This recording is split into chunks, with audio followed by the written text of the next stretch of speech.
Ein hart basteln ton Valentinstag.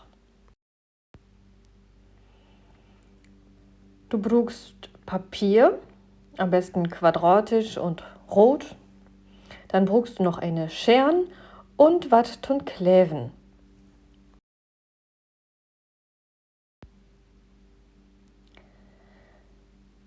So, nu knickst du den Blatt einmal in der Mitte.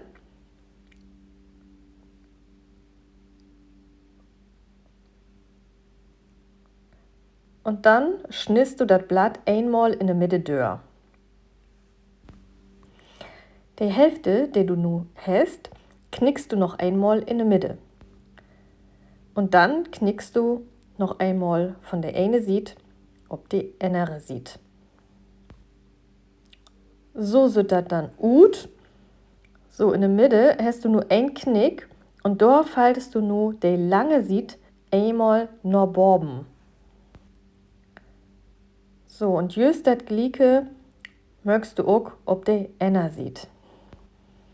Ja, so sieht das dann aus, einmal von vorn und einmal von achtern. Dann knickst du die eine Seite von der obersten Kante einmal bis nach der Mitte runter. Das Süftige möchtest du auf die andere Seite dann auch nochmal.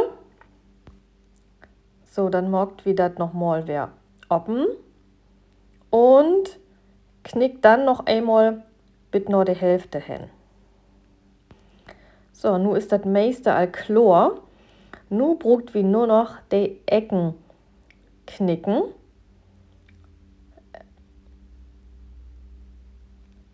Das morgt wir dann einmal auf die eine Seite. Und just so dann auch nochmal auf die andere Seite. So, wie passt noch ein bisschen ab, dass der Abstand dann noch gleich ist, sodass das dann auch gut lädt.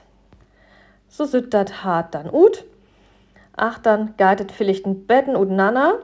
Deswegen kläft wieder von der achter Seite dann nochmal so ein Lütchen Klävestriepen achter, damit das besser holt. Ja, so ist das hart nu klar. Und ihr könnt das zum Valentinstag verschenken oder auch als Lesetaken benutzen oder einfach mal so verschenken an jemanden, den ihr gern möchtet.